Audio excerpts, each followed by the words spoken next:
Someone's at the door.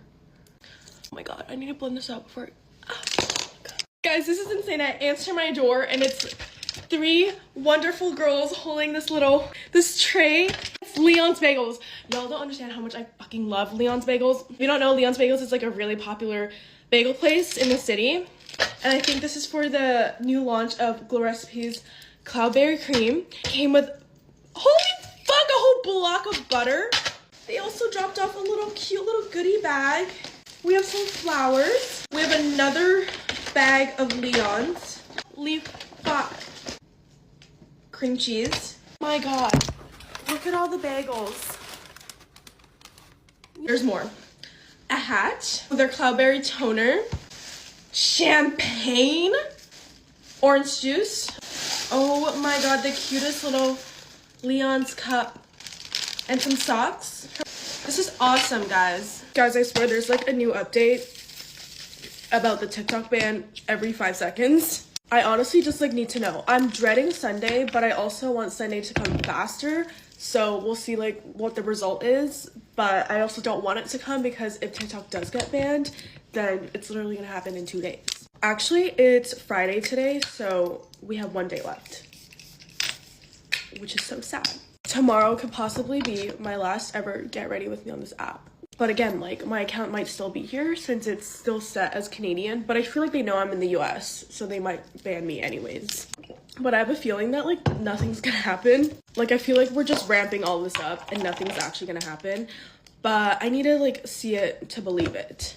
This is literally all I've been able to talk about for the past week, but it's all that's been on my mind for the past week. So like what else am I supposed to talk about? Like Sunday needs to speed up a little more because I need to know the results. Everyone's like saying their goodbyes on TikTok and I can't. I'm just like not ready for that. It's too soon and I feel like we'll still be around on Sunday. I'm in denial still. Like I cannot believe it. No, because guys, 1 minute they're like the band's happening and the next they're like no, it's not happening. So I'm confused. A lot of you guys have been asking what bronzer I've been using, and it's this. It's the NYX like Buttermelt bronzer, and it's so good. But I like pack it on. It's in the shade Do Butta, America. Do Butta. To be fair though, guys, if this app does go away, it'll give me a lot of time to focus on a lot of other stuff. I have so many deadlines coming up, so this might be perfect timing. Okay, well, I need to leave in like 4 minutes, and I didn't finish blending out my blush. Things you need to pack for camp that you wouldn't think of. I've gone to sleepaway camp for quite some years now, so I have some experience. Okay, first of all, one thing that has saved me is a Lululemon belt bag. Because obviously you're usually walking around with a backpack, but having a belt bag for like some of the little events or even just like going down to dinner, it's nice to have. Next is a lot of snacks. They always say, oh, you don't have to bring snacks or bring snacks like just to like give to the cabin person to share. It's like, you need to bring snacks for yourself that you know that you will actually eat. Because sometimes the camp food's amazing and sometimes it is horrible. Camp is the one place that you do not want to go hungry. Next is Ziploc bags and trash bags. I put each outfit into a different Ziploc gallon baggie. I already know my outfits planned out. But then also you sometimes don't have a place to hang your wet swimsuit. Your gallon baggies, your trash bags always break that has like your pillow in it. Everyone says obviously bring a pillow and sheets, but bring a pillow and sheets that have a unique pattern on it. I would wear my dinosaur ones to every retreat, every single camp. They do get mixed up. So okay, next is some sort of like alarm clock, whether it is a little watch, your phone, which usually they do not let you have your phone. I snuck my phone into every single camp and retreat I ever went on. I can say that now. I can say that now that I am an adult, but I do not condone that. Please don't do that. You need to fully immerse yourself into the experience. I am just telling you what not to do. If anybody's ever been to sleepaway camp, you know, you want to be the first one awake. I'm also an early bird, so you want to be the first one awake and you want to go into the bathroom, you want to do your hair, do your makeup, do whatever you want to do before everybody else gets in there and it gets a little bit crazy. Get one, but do not get one that's loud because then everyone will hate you. Feliz Navidad, Feliz Navidad. That sounds good. Okay, these are for like older teenagers. Bring energy drinks. We'll need them. Even if you don't normally drink them, you will be tired. So if you even remotely like energy drinks, you will be very, very happy that you have them. Alani. Okay, this one's really random. Bring nail files or nail clippers. Somebody, if it's not you, somebody will be breaking a nail. It's going to be very painful and then no one's going to have like nail clippers. Somebody will thank you.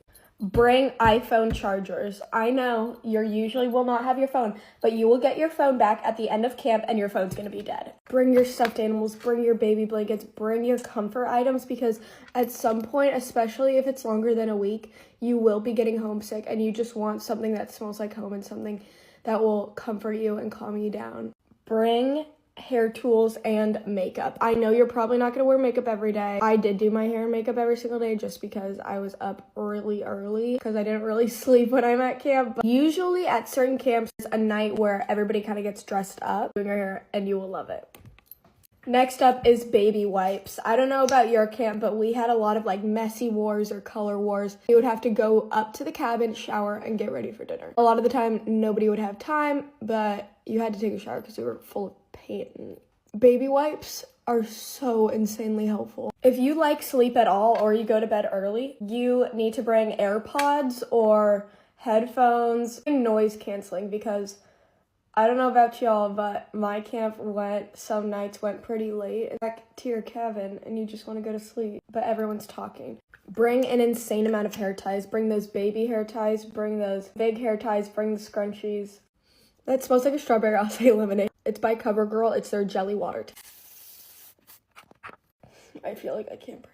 Anyway, thanks for getting ready with me. I love you guys and have so much fun at camp. I love you guys and praying for you. Bye. Makeup I've been doing when I'm taking Instagram pictures or if I know I'm going to be photographed. I already had my skin prep done. Now I'm going in with the Huda Beauty Easy Blur Primer. I've been really loving this primer right in the T-zone because it really blurs everything, but it feels very hydrating. For foundation, I've been really reaching for the Makeup by Mario one. My body is self-tan, so this one's a little deeper. I'm in the shade 6W. You're blended down the neck so everything is cohesive. And on the ears, do not forget the ears. So busy with moving that I haven't done my makeup full out in like the longest time. I'm really excited today. I'm using the Rare Beauty Liquid Contour. I use this one when I really want my contour / liquid bronzer to show through because it's super pigmented and I feel like it picks up really well on camera. Blend, I like to really try to keep it exactly where I placed it because it really helps to chisel the face. Of course, with my Makeup by Mario F4 brush, there's just no better brush for the liquid contour. So always put it on my eyelids like this so I can swoop it upwards and it just helps look lifted. Don't be shy to put it on your forehead. I feel like a bronzed forehead really just changes the whole look. It looks so good across the whole forehead. Seriously, cannot be more in love with my beauty room, guys. Like, I'm not kidding.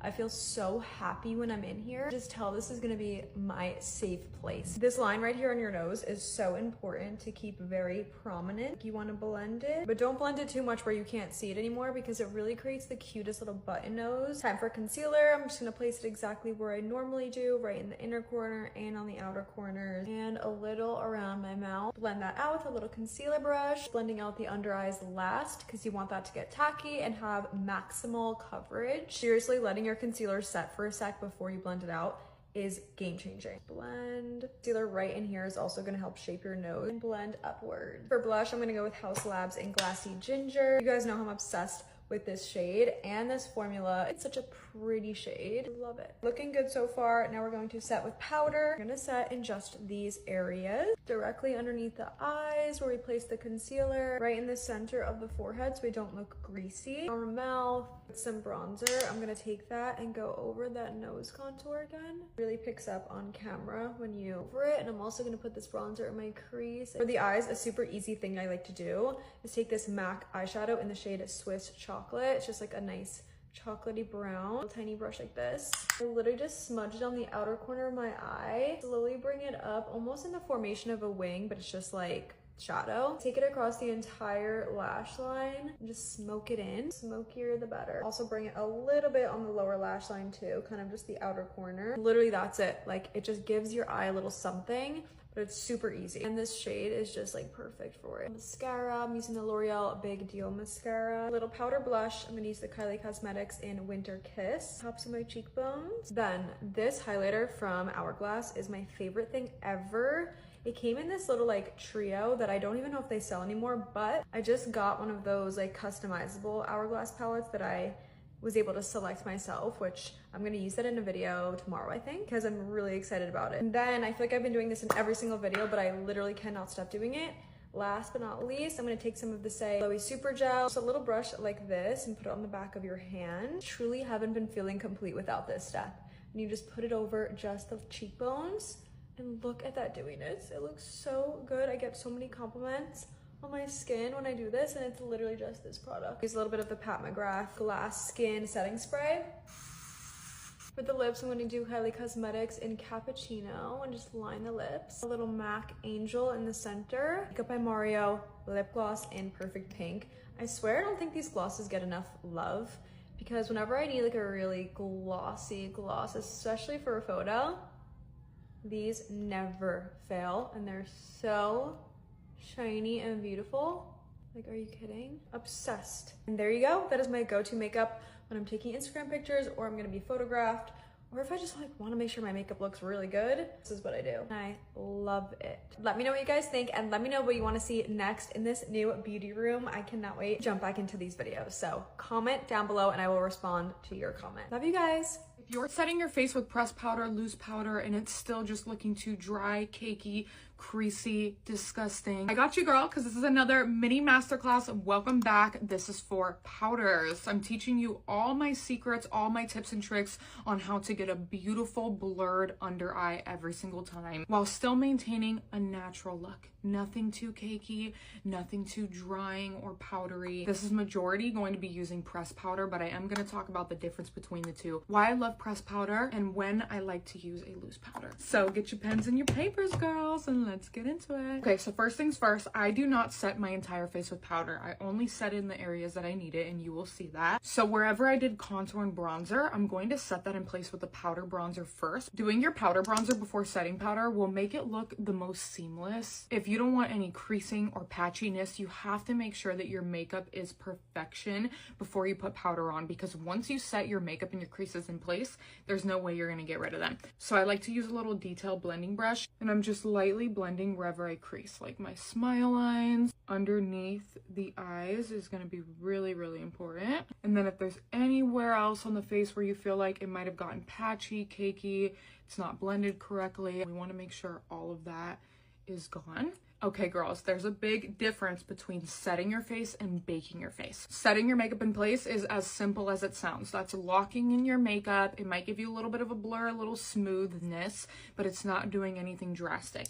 Baking is going to be brightening your face, adding more blur and smoothness to the face. If you have oily skin, I highly recommend always baking, but as a dry skin girly, I rarely bake. It has to be like a really, really long night, full glam moment for me. However, I do like to do a little bit of a baby bake, I would say, and brighten up my under eye with pink powders after I set the face. You always need to set your makeup first with setting powder. Do not go straight in with baking. It's gonna crack and crease very, very quickly. You set the makeup first, then you can bake. And you can set your makeup with loose or pressed powder. The difference between the two is pressed powder is gonna be a lot more dense, and it's gonna be better for someone with drier skin because there's more hydrating ingredients normally in pressed powder to keep it packed in, whereas with the loose powder, it's going to be a lot more drying. But it also depends on the brand. Some brands make loose powders that are hydrating as well, but I'm a pressed powder girly for life, and the reason why is because I'm also going to get a little bit of extra coverage. Like, who doesn't want that? It's a lot easier to use. When it comes to loose powder, it can get messy really quickly, but it really depends on you at the end of the day. You're going to have to kind of play around and see what works better. Now, this is the Charlotte Tilbury pressed powder. It's my favorite of all time. It's super, super thin, and it blurs the skin like nothing. It literally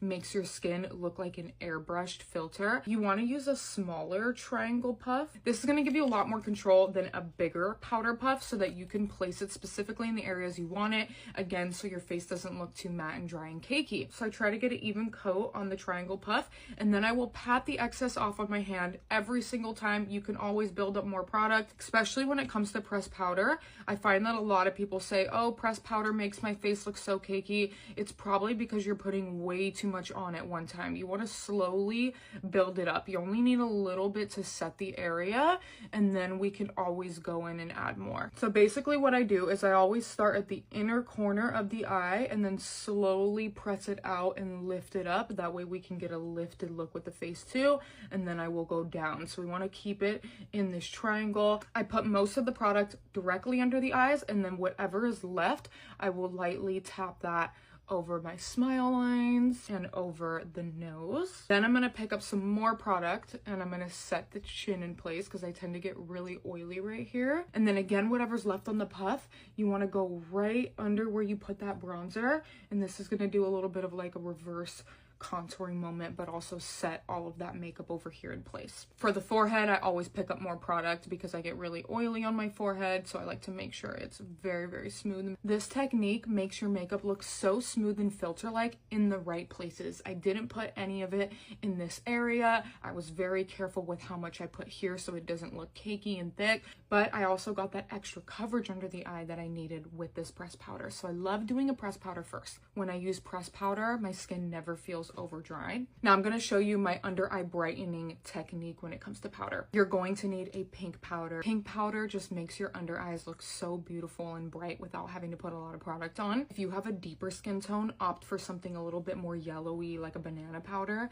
That's going to really help brighten up that under eye. On this side, we're going to do a baby bake with the loose powder, and on this side, we're going to just lightly brighten and blur the under eye with the Pat McGrath powder. Now, when I say baby bake, I mean baby bake. I like a little teeny weeny bit of powder. Again, my skin gets really, really dry. If you have oily skin, you can get away with a lot more. You want to do the same thing when it comes to baking and loose powder. You pick it up on the little triangle pad, make sure to pat off all the excess on the back of the hand, and then starting from the inner corner of the eye and gently pulling that out and lifting up. See how bright that looks already, and I'm only gonna keep it in this area. I don't need to go anywhere else with this powder. Do a little bit underneath the contour again. The loose powder baby bake method I will only do if I'm going out. I'm having a really long night. I want to make sure my makeup looks flawless on camera. It's for a full glam moment. It's not something that I do every single day. What I do every single day is use a pink press powder. I take a little fluffy dense brush and then lightly tapping that just under the eye. You see how that instantly just gives a little bit of brightness, a little something. It's not too much ever. We're done baking. We're just gonna wipe off the excess. See how this side is so much more brighter, but it also feels so much more dry. I can feel it on my face. That's why I don't like doing it every day, but if I was gonna like take pictures, go to an event, do a full glam moment, I would absolutely choose something like this over this. This is gonna be better for every day. I will put a little bit of blush over this. You can do powder, you can do a cream that works well on top of powder. I'm using Makeup by Mario. Now, if your makeup ever feels a little bit too powdery after putting powder on, I love to melt my face with a ultra fine mist. This one is from Glow Recipe. This is not a setting spray. We're gonna do setting spray after this. This is just gonna help everything melt into the skin. You wanna make sure that whatever mist you use, it's very, very fine and lightweight. Then we will go in and set the face with a regular setting spray. Okay, girls, this is the final look. Thank you so much for joining another mini masterclass. I love teaching you guys all my secrets to makeup. I really hope this helped. Let me know your techniques, what works for you, what doesn't, and what mini masterclass you want to see next, because I'm here to teach you. I love you, and I'll see you later.